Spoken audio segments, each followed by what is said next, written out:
এর আগে আমি পনিরের অনেক রেসিপি শেয়ার করেছি, তবে আজকে পেঁয়াজ, রসুন, টক দই, কাজু বাদাম ছাড়াই এই রেসিপিটা বানিয়ে দেখাচ্ছি। সমস্ত সব ঘরোয়া উপকরণ দিয়ে এটা বানিয়ে নেওয়া যাবে। এই রেসিপিটা যে কোনো পুজোর দিনে বা নিরামিষ দিনেও বানিয়ে নিতে পারবেন। তবে চলুন শুরু করা যাক আজকের ভিডিও। আচ্ছা, আমি সুকন্যা। আজকে আমার ব্যাপক রান্না হলো নিরামিষ পনির। এই নিরামিষ পনিরটা বানানোর জন্য আমি এখানে 200 গ্রামের 3টে পনির নিয়ে নিয়েছি। এবার পনিরগুলোকে আমি একটু বড় বড় করে এইভাবে কিউব করে কেটে নেব।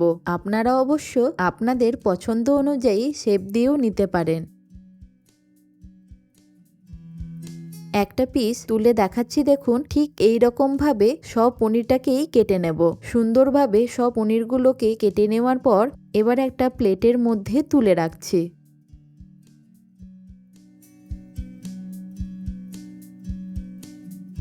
এবার পনিরগুলোকে ভেজে নেওয়ার জন্য একটা ফ্রাইং প্যান অথবা যে কোনো ননস্টিকের কড়াই নিয়ে নিতে হবে। তার মধ্যে দিয়ে দিচ্ছি 2 টেবিল চামচ সাদা তেল, আর দিয়ে দেব 1 টেবিল চামচ ঘি। তেল আর ঘিটাকে ভালো করে গরম করে নিয়ে গ্যাসের ফ্লেমটাকে মিডিয়ামে রেখে পনিরগুলোকে দিয়ে দেব। আপনারা চাইলে শুধু সাদা তেল দিয়েও পনিরগুলোকে ভেজে নিতে পারেন, তবে যদি এরকম ঘি দিয়ে ভাজা হয় তাহলে একটা সুন্দর ফ্লেভার আসে। 2 থেকে 3 মিনিট ওয়েট করার পর পনিরগুলোকে আর একটা সাইডে এইভাবে উল্টে দেবেন। যখন দেখবেন পনিরটা একটু গোল্ডেন কালার হয়ে এসেছে, সেই সময় একটা প্লেটের মধ্যে তুলে রাখতে হবে।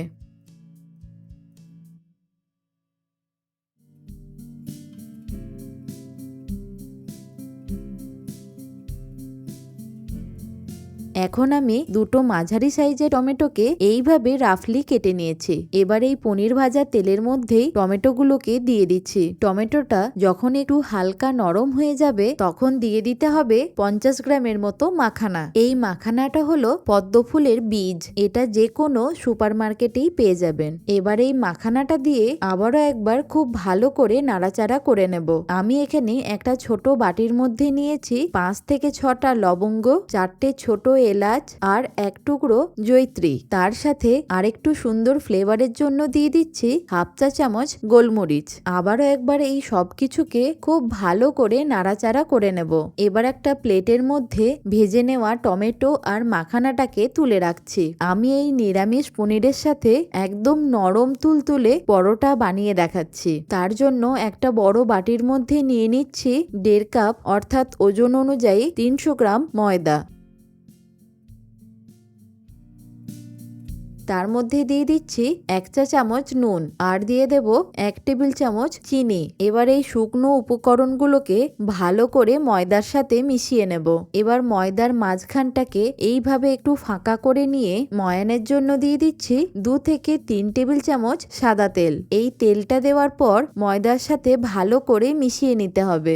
এরপর এই ময়দাটাকে মেখে নেওয়ার জন্য দিয়ে দিচ্ছি উষ্ণ গরম দুধ। আমি এখানে দুধটাকে আগে থেকে গরম করে নিয়ে হালকা ঠান্ডা করে নিয়েছি। আপনারা চাইলে দুধের পরিবর্তে জল দিয়েও মেখে নিতে পারেন, তবে দুধ দিয়ে মাখলে ময়দাটা ভীষণ সফট হয়। ময়দাটাকে এখানে এইরকম চটচটে করে মেখে নিতে হবে। মাখার সময় বুঝতে পারবেন ময়দাটা এইভাবে হাতে লেগে যাচ্ছে, সেই জন্য হাতে আমি আরেকটু সাদা তেল দিয়ে ভালোভাবে ময়দাটার মধ্যে মাখিয়ে নিতে হবে।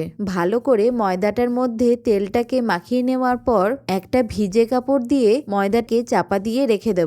এবার এই ভেজে রাখা মাখানা আর টমেটোটা ভালো করে ঠান্ডা হয়ে যাবার পর একটা মিক্সির জারের মধ্যে ঢেলে দেব। তার সাথে দিয়ে দেব 3টে ভেজে রাখা পনিরের টুকরো। এবার এই সব কিছুর একটা সুন্দর পেস্ট বানিয়ে নিতে হবে।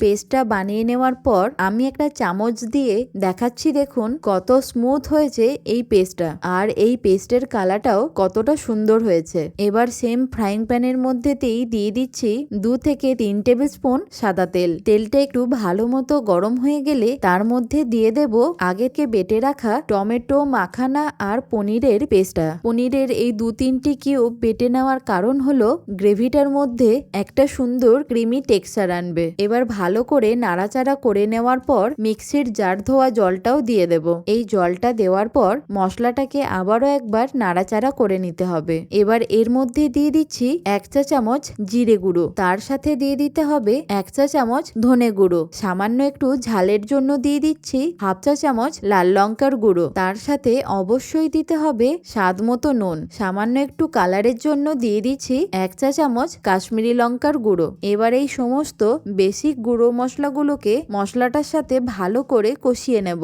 আমি একটা ঢাকা দিয়ে মশলাটাকে ভালো করে কষিয়ে নিচ্ছি, তাহলে চারিদিকে ছেটকাবেও না আর মশলা থেকে সুন্দরভাবে তেল বেরোতেও শুরু করবে। 3 থেকে 4 মিনিট পর ঢাকাটা খুলে দেখাচ্ছি, দেখুন মশলা থেকে কতটা তেল বেরোতে শুরু করেছে। আবারও একবার নাড়াচাড়া করে নিয়ে তার মধ্যে দিয়ে দেব 1 টেবিল চামচ চিনি। যেহেতু এটা নিরামিষ রান্না, সেই জন্য চিনির পরিমাণটা একটু বেশি দিলাম। তার সাথে দিয়ে দিচ্ছি 3টে কাঁচা লঙ্কা। আবারও একবার মশলাটাকে ভালো করে নাড়াচাড়া করে নেবেন। ধীরে ধীরে দেখবেন এইরকম সুন্দরভাবে মশলা থেকে তেল বেরিয়ে এসেছে। এবার এই সময়ে দিয়ে দিতে হবে ভেজে রাখা পনিরগুলোকে। পনিরগুলো দেওয়ার পর আবার হালকা করে একটু নাড়াচাড়া করে নেব। খুব জোরে যদি পনিরগুলোকে নাড়াচাড়া করে নেওয়া হয় তাহলে পনিরগুলো ভেঙে যেতে পারে। মশলার সাথে ভালো করে পনিরগুলোকে নাড়াচাড়া করে নেওয়ার পর গ্যাসের ফ্লেমটাকে লো করে দিয়ে 3 থেকে 4 মিনিটের জন্য একটা ঢাকা দিয়ে দিচ্ছি। এবার ঢাকাটা খুলে আবারও একবার নাড়াচাড়া করে নিয়ে এর মধ্যে দিয়ে দেব ড্রাই রোস্ট করে নেওয়া কসুরি মেথি। আমি এখানে 1 টেবিল চামচের মতো কসুরি মেথি ইউজ করলাম। এবার দিয়ে দিচ্ছি 1/2 কাপ উষ্ণ গরম জল। যেহেতু এই পনিরটা একটু সেমি গ্রেভি হবে, তাই জন্য জলের পরিমাণটা একদম অল্প ব্যবহার করতে হবে। এবার 4 থেকে 5 মিনিটের মতো একটা ঢাকা দিয়ে গ্রেভিটাকে একটু ফুটিয়ে নেব। 4 থেকে 5 মিনিট পর ঢাকাটা খুলে নিয়ে একবার নাড়াচাড়া করে নেওয়ার পর তার মধ্যে দিয়ে দিচ্ছি 1/4 টিস্পুন গরম মশলার গুঁড়ো। তার সাথে দেব 1 মুঠো ধনেপাতা কুচি। এবার গ্যাসের ফ্লেমটাকে অফ করে দিয়ে একটা ঢাকা দিয়ে একটু স্ট্যান্ডিং টাইমে পনিরটাকে রেখে দেব। এইদিকে পরোটাগুলোকে ভেজে নেওয়ার জন্য আমি একটা তাওয়া নিয়ে নিয়েছি। গ্যাসের ফ্লেমটাকে লো করে দিয়ে তাওয়াটাকে ভালো করে গরম হতে দেব। ততক্ষণে পরোটাগুলোকে বেলে নিতে হবে। আমি ময়দার ডোটা থেকে ভিজে কাপড়টাকে সরিয়ে নিয়ে ময়দাটাকে গ্যাস টেবিলের ওপরে রেখে ভালো করে মেখে নিতে হবে। ভালো করে ঠেসে ঠেসে ময়দাটাকে মেখে নেওয়ার পর দেখবেন ময়দার মধ্যে যে চটচটে ভাবটা ছিল সেটা চলে গেছে। এবার আমি একটু এইরকম বড় সাইজের লেচি কেটে নিচ্ছি। টোটাল 300 গ্রাম ময়দার মধ্যে আমার 6টা লেচি বেরিয়েছে। লেচিগুলোকে কেটে নেওয়ার পর একটা লেচিকে বাইরে রেখে দিয়ে বাকি লেচিগুলোকে এই বাটির মধ্যেই রেখে দেব। এরপর ওই ভিজে কাপড়টা লেচিগুলোর মধ্যে চাপা দিয়ে দিতে হবে। এবার পরোটাটাকে বেলে নিতে হবে। লেচিটাকে একটু বড় করে বেলে নিয়ে তার ওপরে হাতে করে এইভাবে একটু সামান্য সাদা তেল মাখিয়ে দিচ্ছি।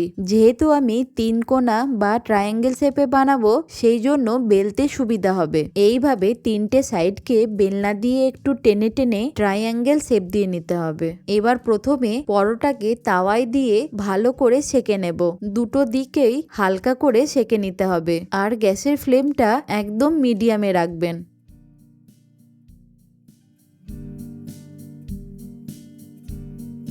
একটা বাটির মধ্যে সামান্য একটু সাদা তেল নিয়ে চামচে করে চারিদিকে একটু ছড়িয়ে দিয়ে পরোটাগুলোকে ভালো করে ভেজে নেব। দুটো দিক উল্টে পাল্টে স্প্যাচুলা দিয়ে ভালো করে একটু চেপে চেপে দিলেই দেখবেন পরোটাগুলো সুন্দরভাবে ফুলে উঠেছে। এবার পরোটাটা সুন্দর করে ভাজা হয়ে যাবার পর একটা প্লেটের মধ্যে তুলে নেব। আমি আবারও এক পরোটা একই পদ্ধতিতে ভেজে দেখাচ্ছি।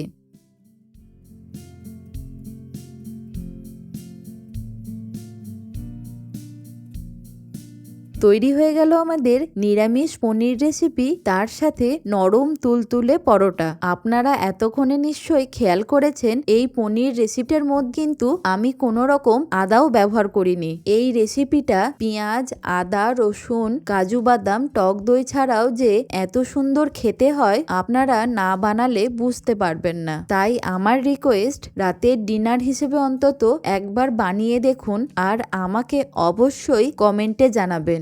ভালো থাকুন, সুস্থ থাকুন, দেখতে থাকুন ব্যাপক রান্নাঘর।